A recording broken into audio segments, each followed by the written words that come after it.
contaminada y sucia, Dios saldrá de esa casa porque Él no puede vivir en una casa sucia. Pudiera ser que nosotros nos acostumbremos a vivir en una casa sucia, pero no Dios. Escuché de unos estudiantes universitarios que querían cuidar en los dormitorios universitarios la mascota del equipo de básquetbol, que era un chivo. Algunos estudiantes protestaron diciendo: no pueden tener el chivo en los dormitorios. ¿Qué del mal olor? Y los otros respondieron: oh, no hay problema, el chivo ya se acostumbrará. ¿Dónde vive Dios? Bien, veamos 1 Corintios 6, versos 19 y 20. ¿O ignoráis que vuestro cuerpo es el templo del Espíritu Santo, el cual está en vosotros, el cual tenéis de Dios, y que no sois vuestros? Porque habéis sido comprados por precio. Glorificad pues a Dios en vuestro cuerpo y en vuestro espíritu, los cuales son de Dios. ¿Dónde vive Dios? Si somos creyentes, Dios vive en nosotros. En el Antiguo Testamento, Dios tuvo un templo para su pueblo. En el Nuevo Testamento, Dios tiene un pueblo para su templo. Dios vive en nosotros y nuestro corazón es su residencia real. Dios ha vivido en varias casas y ha salido de ellas. Por ejemplo, la primera casa en la cual Dios vivió fue un hombre llamado Adán.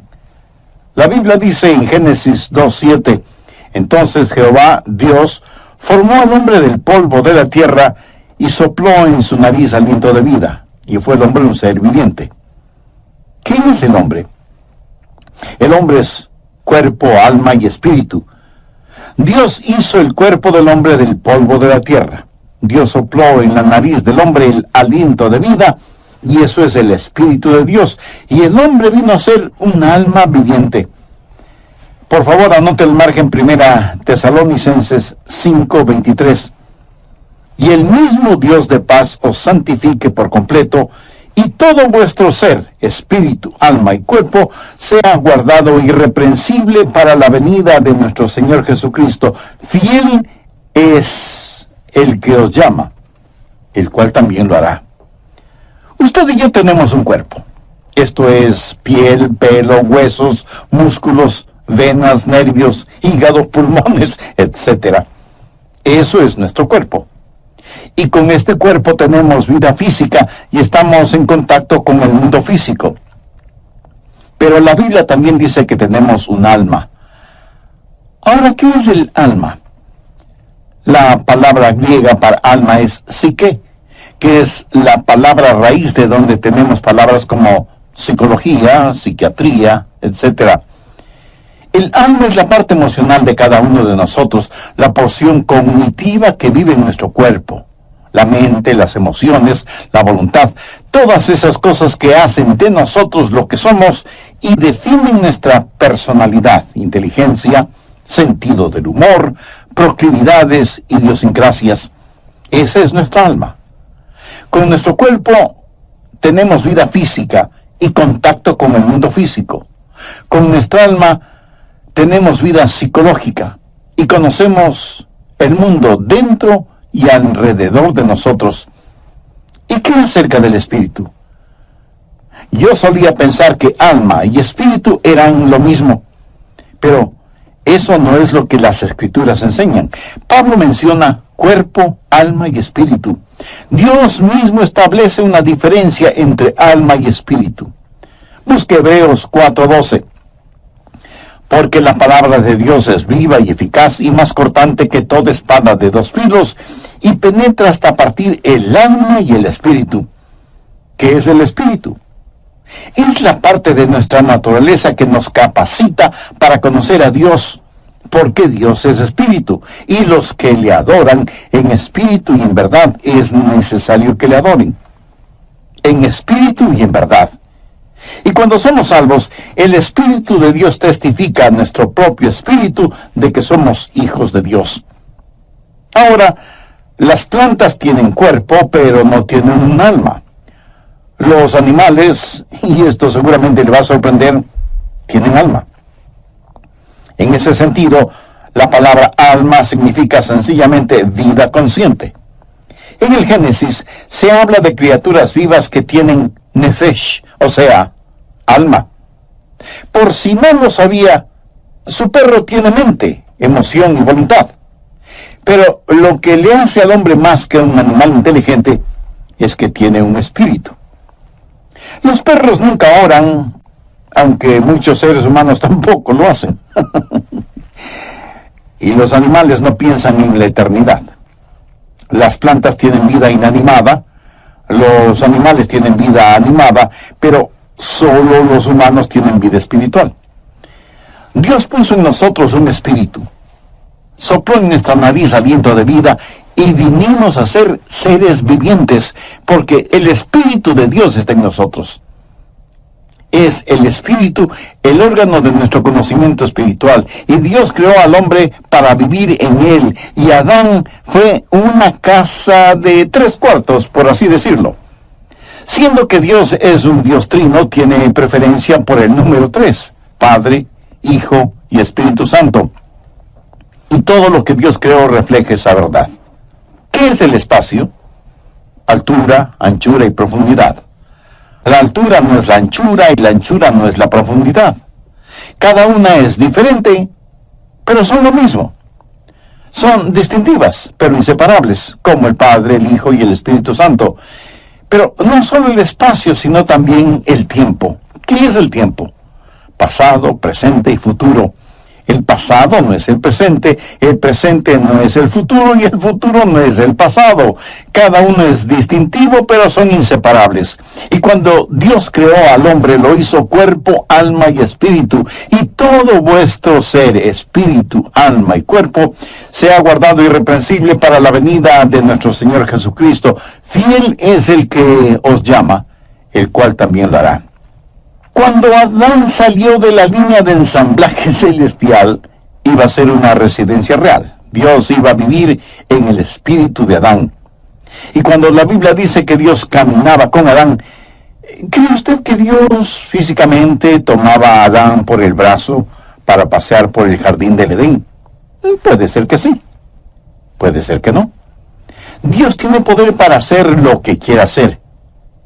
Yo creo que Dios no estaba en el exterior, sino en el interior de Adán.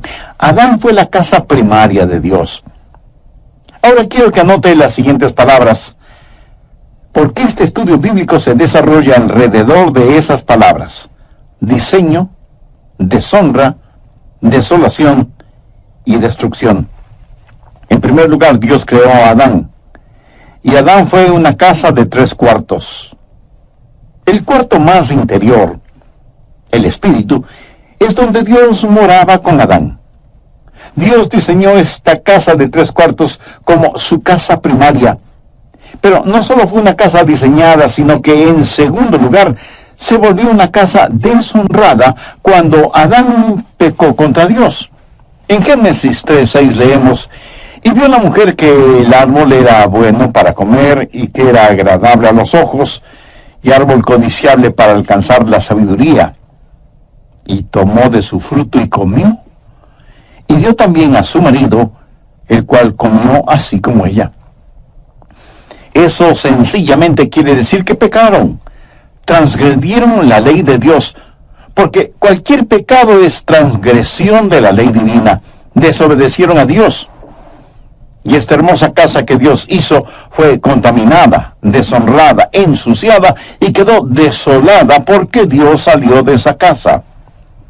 Génesis 3:19 dice: con el sudor de tu rostro comerás el pan hasta que vuelvas a la tierra, porque de ella fuiste tomado, pues polvo eres, y al polvo volverás. Cuando Adán pecó, Dios salió de la casa, y ahora Adán espiritualmente está sin Dios, pero su alma y su cuerpo están vivos. Adán es ahora una casa desolada, sin Dios. Y en vez de centrarse en Dios, se centra en sí mismo. Y en vez de que el espíritu tenga dominio sobre el alma tiene dominio sobre la mente, las emociones y la voluntad. Así que la casa diseñada fue deshonrada y quedó desolada. Y será finalmente destruida, pues polvo eres, y al polvo volverás. ¿Cómo murió Adán? Dios había advertido a Adán y a Eva que si comían del árbol prohibido, morirían. Cuando usted lee la Biblia, descubre que Adán vivió 900 años y tuvo hijos. Pero Dios no había dicho que morirían si comían del fruto prohibido. Entonces, ¿murió o no murió? Déjeme decirle cómo murió Adán. Murió inmediatamente en su espíritu, murió progresivamente en su alma y murió definitivamente en su cuerpo. Esto es muy importante y quiero que se lo grabe muy bien en su memoria. Ahora, ¿qué significa el estar perdido? ¿Están perdidos solo los ladrones, los violadores, los asesinos, los drogadictos, los depravados sexuales? No. Estar perdido es estar sin Dios. ¿Cuánto se necesita pecar para estar sin Dios? La mitad de un pecado, ni siquiera un pecado entero. Dios jamás vivirá en una casa sucia. Dios ya no permaneció en Adán, que fue su residencia real y primaria. El instante que Adán pecó, inmediatamente murió en su espíritu. Leemos en 1 de Juan 5:12, el que tiene al Hijo tiene la vida, el que no tiene al Hijo de Dios no tiene la vida. Muchos de quienes me escuchan este mismo momento, aunque sientan latir su corazón y sepan que sus mentes están lúcidas, si no tienen a Cristo, están muertos. Y hay millones de muertos vivientes en el mundo. Y usted, aunque no se haya dado cuenta, probablemente está rodeado de gente que vive, pero en realidad está muerta. O a lo mejor usted mismo es una de esas personas. Adán murió inmediatamente en su espíritu y progresivamente en su alma. Ahora, ¿qué es el alma? La mente, la emoción y la voluntad. Su mente, que debía estar centrada en Dios, se volvió un jardín de malezas. Temores y neurosis y desengaños y dolores llenaron su corazón, su mente, su alma. Murió progresivamente en su alma. Y finalmente su cuerpo murió. Pero la semilla de la muerte ya estuvo en él el momento que pecó. Muchos durante la época de Navidad compramos lo que llamamos un árbol natural o vivo. Mi amigo, ese árbol ya nada tiene de vivo o de natural, porque murió el momento que lo cortaron. Y si está muerto, ya no es natural, porque carece de vida. Puede parecer que tiene vida, pero solo espere unos días y ese árbol dará evidencias no de tener vida, sino de estar absorbido por la muerte. Hay personas que van a las iglesias bien decoraditas, lucen atractivas y frescas, pero están separadas de la vida de Dios.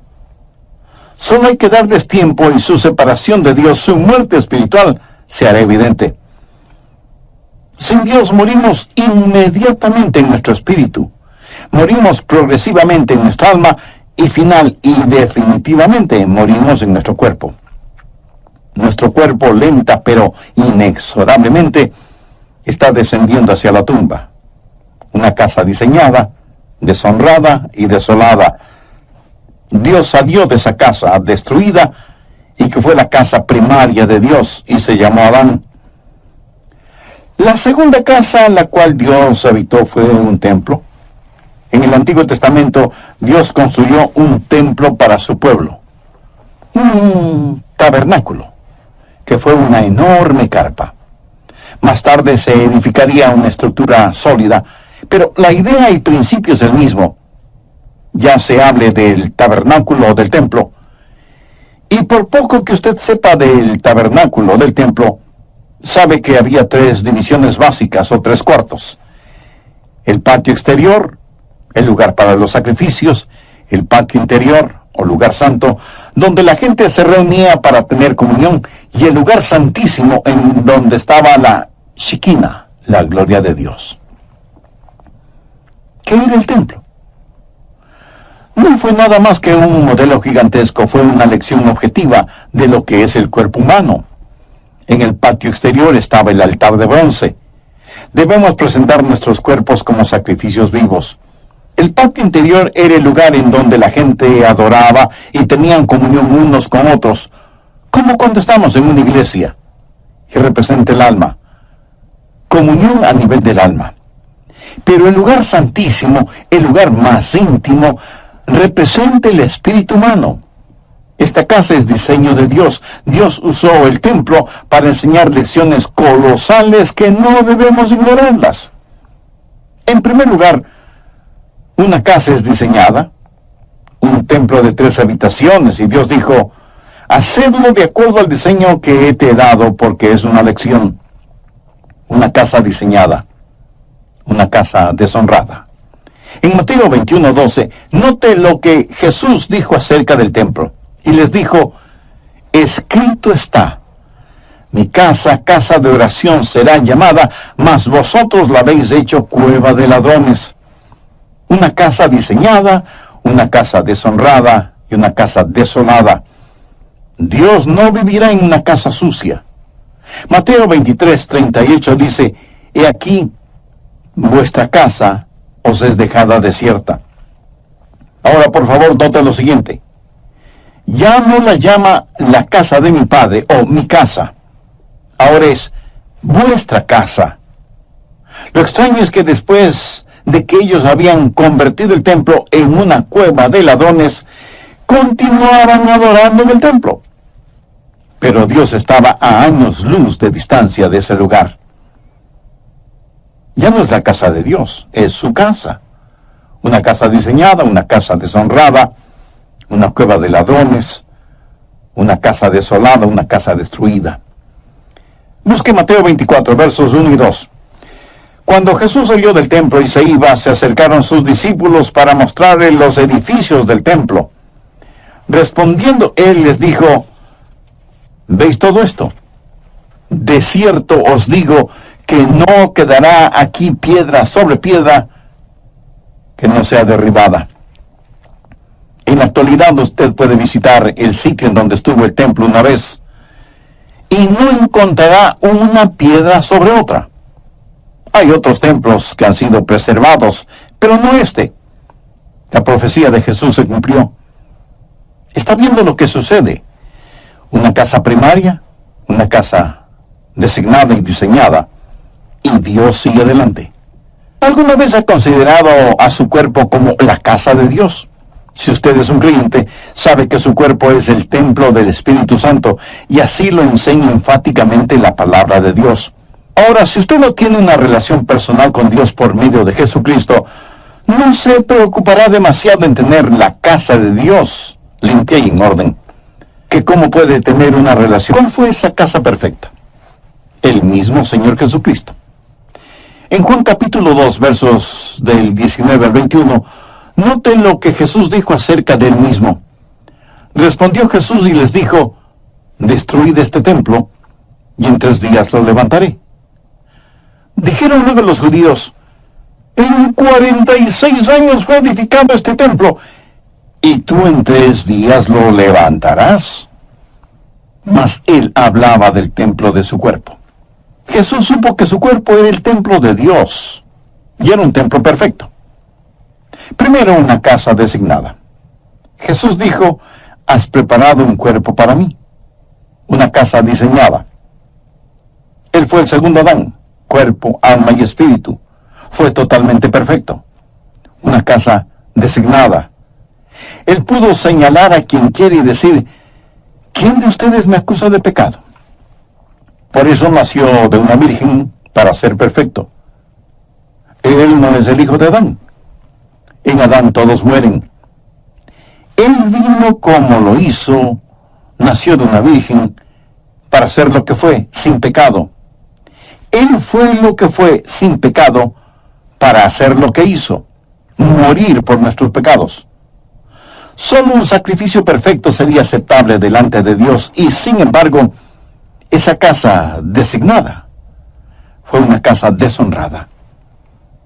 Y usted pregunta, ¿cómo pudo ser eso posible? Si esa casa era Jesús, ¿fue ese templo deshonrado? Absolutamente. Veamos Isaías 53:6.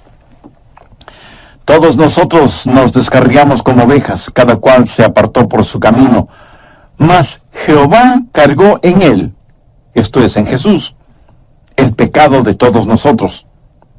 Y en 1 de Pedro 2:24 leemos: quien llevó él mismo nuestros pecados en su cuerpo sobre el madero, para que nosotros, estando muertos a los pecados, vivamos a la justicia, y por cuya herida fuisteis sanados.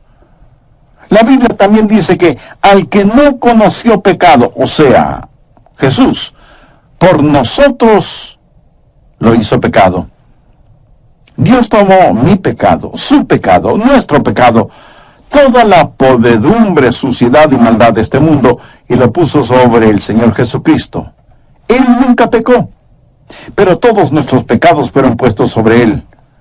Una casa designada, una casa deshonrada, una casa desolada. Veamos Mateo 27:46.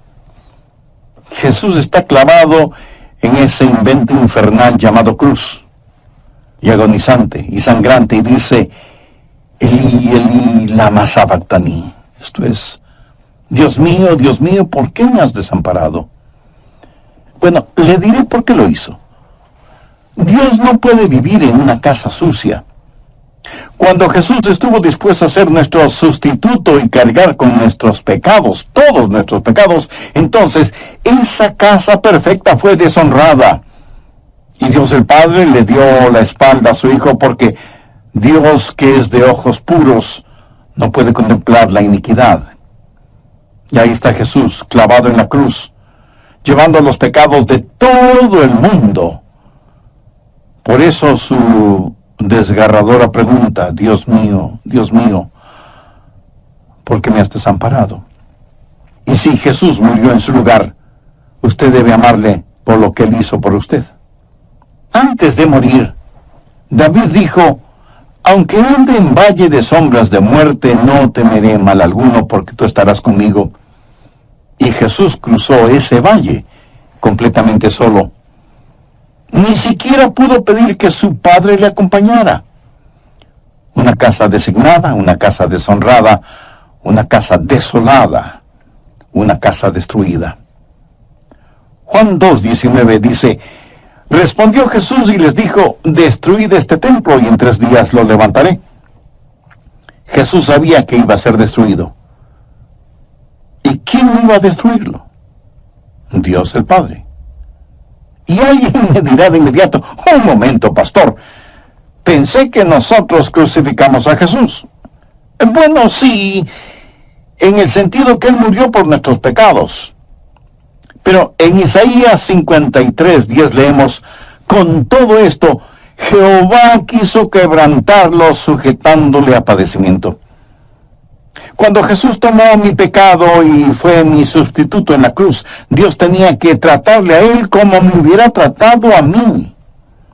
Una casa designada, una casa deshonrada, una casa desolada, una casa destruida. La Biblia dice en Romanos 8:32: el que no escatimó ni a su propio Hijo. Permítame hacerle una pregunta. Si Dios no escatimó ni a su propio Hijo cuando llevó nuestros pecados en la cruz, ¿qué le hace pensar que Dios va a perdonarle a usted si rechaza a quien llevó sus pecados, o sea, a Jesús? La casa primaria de Dios fue Adán. La casa perfecta de Dios fue el Señor Jesús. ¿Sabía que Dios dejó de cambiarse de casa? Veamos 1 Corintios 6, 19 y 20. ¿O ignoráis que vuestro cuerpo es templo del Espíritu Santo, el cual está en vosotros, el cual teméis de Dios, y que no sois vuestros? Porque habéis sido comprados por precio. Glorificad pues a Dios en vuestro cuerpo y en vuestro espíritu, los cuales son de Dios. ¿Quiere saber en dónde vive Dios ahora? Si usted es un creyente, Dios vive en usted. Dios vive en mí.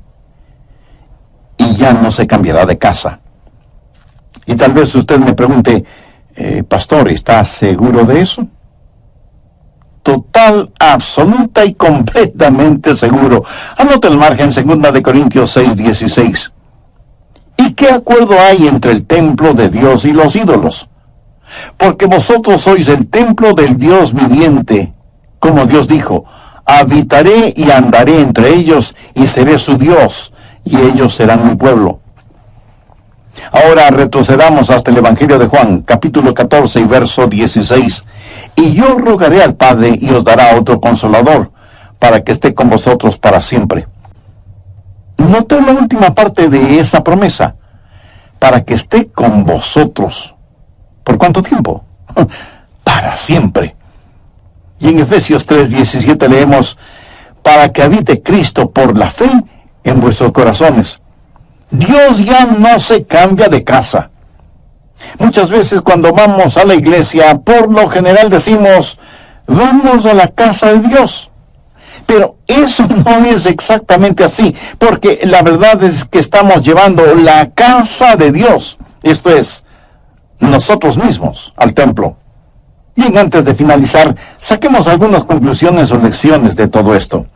Primero, la lección concerniente a la salvación. ¿Qué es la salvación? Salvación no es sacar al hombre de la tierra y llevarlo al cielo. Esa es la idea que la mayoría de las personas tiene. Por eso preguntan, ¿no quiere ser salvo para irse al cielo? Ahora, por supuesto que quiere ir al cielo, pero eso no es la salvación. Eso es solo un subproducto de la salvación. Así que repito, salvación no es sacar al hombre de la tierra y llevarlo al cielo. Salvación es que Dios salga del cielo y entre en el hombre. Ser salvo es tener a Dios en su corazón, ayudándole a entender que usted es ahora el templo del Espíritu Santo. Segundo, la lección concerniente a la seguridad. Dios ha dejado de cambiarse de casa. Dios habita en nuestro corazón por fe y Él nunca nos dejará ni nos abandonará. Él vino para permanecer con nosotros y en nosotros. Ahora estoy seguro que alguien me preguntará, pero pastor, usted dijo que Dios no vivirá en una casa sucia, y yo francamente en ese aspecto lejos estoy de ser perfecto o limpio. Amigo, su inquietud es honesta y válida. Permítame decirle lo que sucede. Debido al sacrificio en el Calvario, ningún pecado le será imputado a usted. Busque Romanos 4, los versos 7 y 8. Bienaventurados aquellos cuyas iniquidades son perdonadas y cuyos pecados son cubiertos. Bienaventurado el varón a quien el Señor no inculpa de pecado. Si Dios tuviera que poner a un medio pecado en su hoja de vida, Él tendría que cambiarse de casa. Pero no le inculpa a usted de pecado porque ya le perdonó. Entonces, ¿qué sucede si usted vuelve a pecar? Que Dios tendrá que disciplinarle, tendrá que castigarle. ¿Qué es lo que dice Hebreos 12:6? Porque el Señor al que ama disciplina y azota a todo el que recibe por hijo. Algunas personas no creen en la eterna seguridad del creyente. Piensan que usted puede salvarse y perderse, salvarse y perderse. Y si usted cree semejante cosa, se volverá en un neurótico espiritual.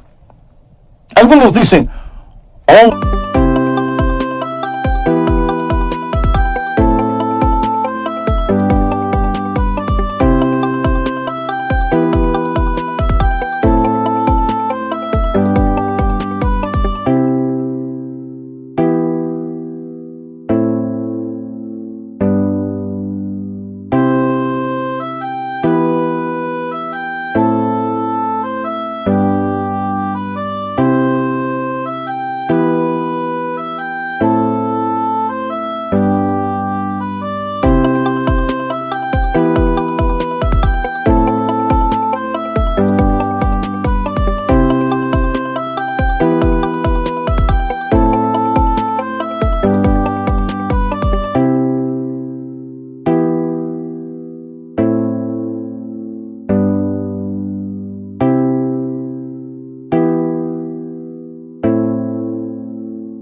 Yo creo en la seguridad y creeré absolutamente en ella cuando llegue al cielo.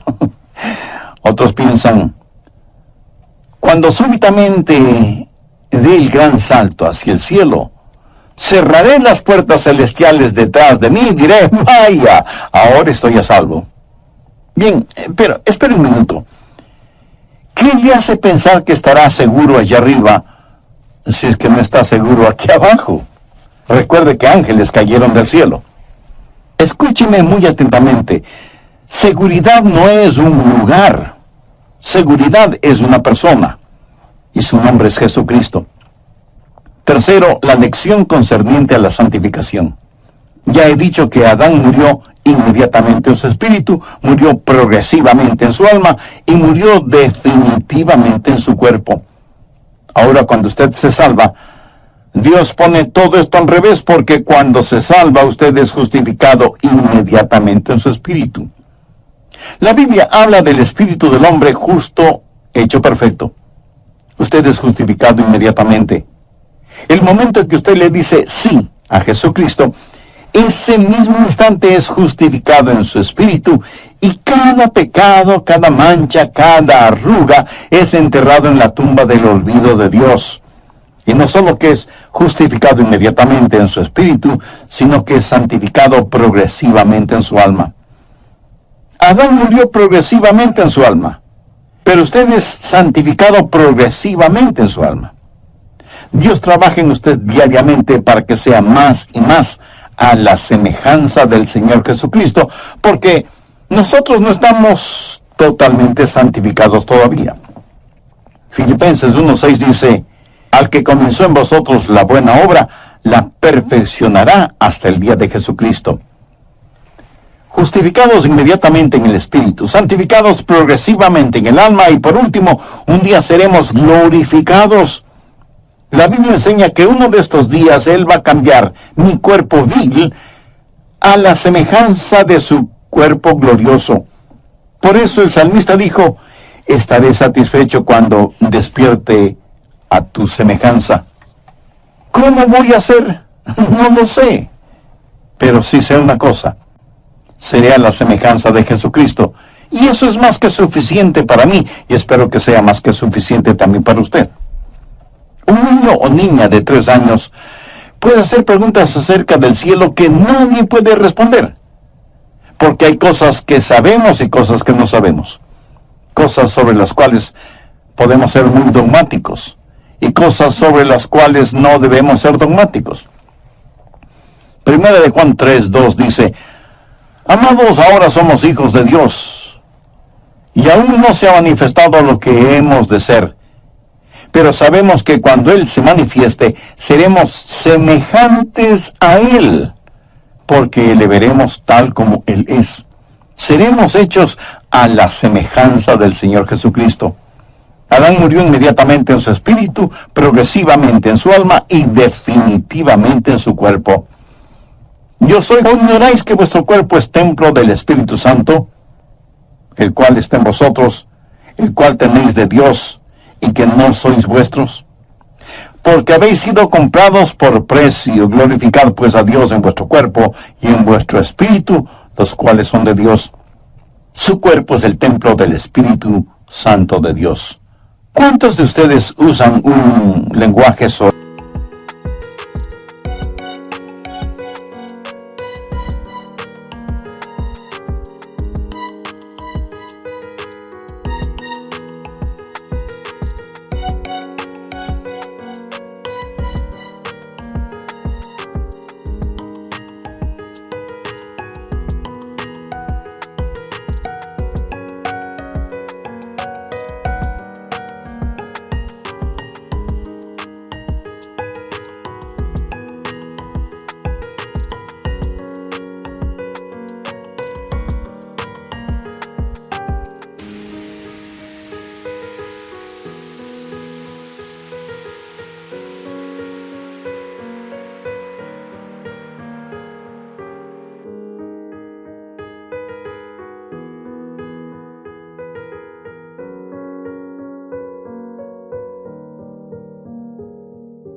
que no lo usan cuando están en la iglesia.